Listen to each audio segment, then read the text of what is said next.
The Ravens beat the Panthers 13-3 for their fourth straight win, but it wasn't pretty on offense. Lamar Jackson and the Ravens struggling to reach the end zone until Baltimore's stingy defense got involved. Marcus Peters forced a fumble in the fourth, the first of 3 Carolina turnovers in the final 8 minutes, and Jackson took advantage on a short field. The Ravens offense struggling on Sunday versus a below-average Panthers defense. They scored their fewest points in a game this season, and Lamar had his 4th lowest QBR in a game in his career. Plus, their streak of games with 150-plus rushing yards, was snapped. All right, Keyshawn back here with us. Stephen A., are you concerned with this Ravens offense, regardless that they're winning games? I am. The reason I'm concerned, Key, is because they're the 27th ranked passing offense. And when you look at them and their success, we all understand the greatness of Lamar Jackson. We understand how mercurial of a talent that he is and how sensational he is running with the football. He's the greatest running quarterback we've ever seen in NFL history. There has never been anybody that can run with the football the way Lamar Jackson can run with the football at the quarterback position. He's just that sensational. The problem, Key, is that he has 1 playoff win in his career, and that harkens me towards the competition. Let's think about the coaches. Let's just think about it right now, Key. So if the playoffs were to begin today, Andy Reid and Eric Bieniemy, even though Eric Bieniemy is our offensive coordinator, but got Andy Reid there. You got Vrabel in Tennessee. Cincinnati's elevating with Zach Taylor. They just went to the Super Bowl. We understand we can't sniff at them. And then in the AFC East, we got Bill Belichick. We got Salah. We've got what we're seeing from Miami. And, of course, we got the Buffalo Bills, who are expected to be healthier once the playoffs arrive on the defensive side of the ball. I'm saying that if you are Lamar Jackson and the Baltimore Ravens, you're going to have to show you can throw that damn football in order for real success to come your way. And that is where if they weren't running the football effectively, but they were throwing it considerably better, I would feel far, far, far more confident about what I'm seeing from the Ravens. The fact that that still hasn't been the case and your offense is still predicated, of course, of Lamar Jackson is what it is, but I'm saying predicated on his running ability concerns me.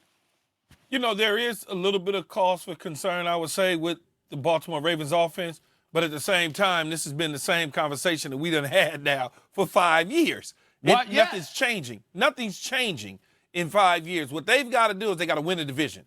If they can win a division, get a home playoff game, you obviously draw a different seed at that point in time, a different team with the seed that you get. Maybe you draw a Miami if they don't win their division, or maybe there's a New England in the forecast. You look at that. What wins in the playoffs is defense and running the football.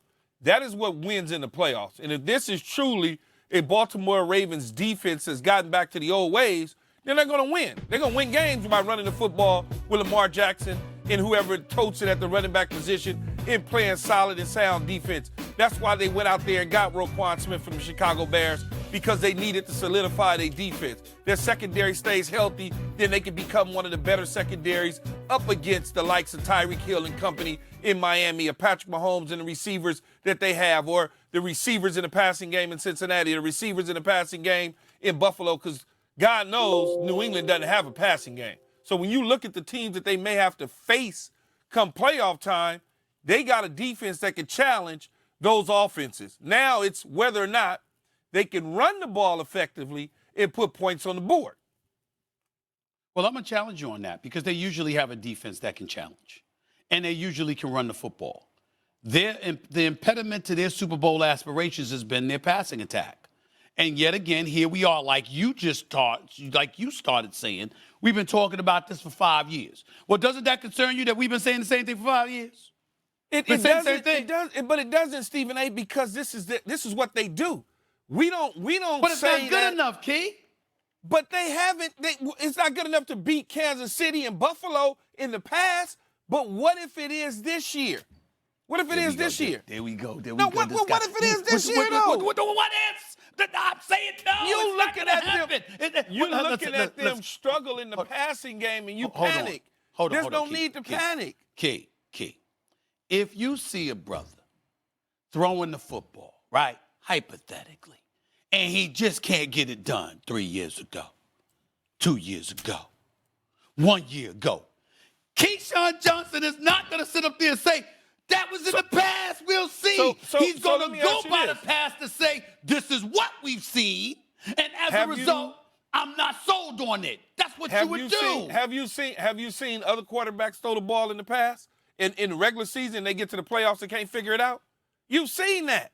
You've seen it. You've been covering sports too long to act like you haven't, Stephen A. I'm not saying I haven't. What I'm saying is, for the purposes of the conversation about the Baltimore Ravens, we've been saying the same thing about them. You can't sit up there and say, well, that was then. It's the same issue. They have a certain philosophy and style that they like, that they believe in, that have won them championships in the past. That's what they believe in. That's why they don't go out and get high-priced receivers in free agency. That's why they barely drafted Bateman in the number 1 spot, because that's not what they believe. Their strength is their defense. We feel we can win on defense with a short field with our style of quarterback. Does that work in the playoffs? It does work. Once you get into the playoffs, it's portable.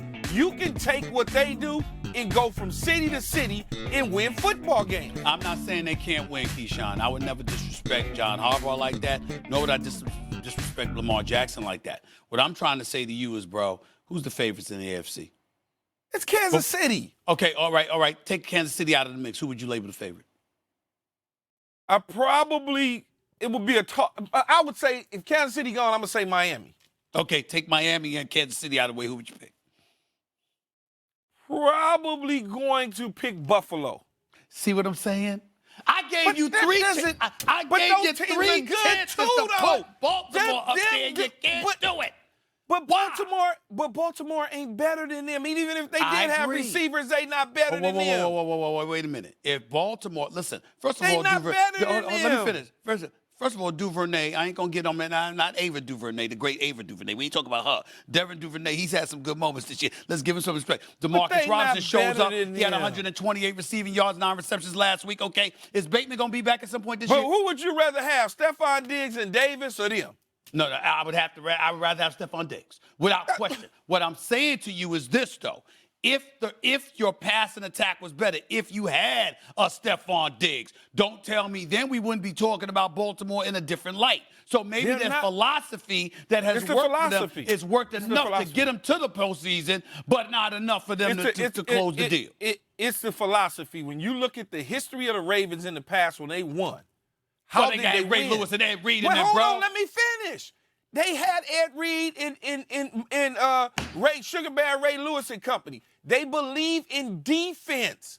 They may not have Hall of Famers on the defensive side of the ball per se right now, but that's their philosophy. And that's what they believe in. How big of a threat are they to get the 1 seed in the AFC? Not much of a threat. I don't think much of a threat at all. Yeah, they ain't getting on number 1 seed. Look at the schedule. They're 7-3. It's pretty easy. Come on. Jags, Broncos, Steelers, Browns, Falcons. Yeah, that's fair. That's fair. That's fair. But that's fair. But those Steeler games come down. That's tough. The division rivals. That's tough right there. Even with the sorry Browns, that's tough. And I'll also say this: I get that defense is their coach or whatever. Yeah. Let me say something to the Baltimore Ravens.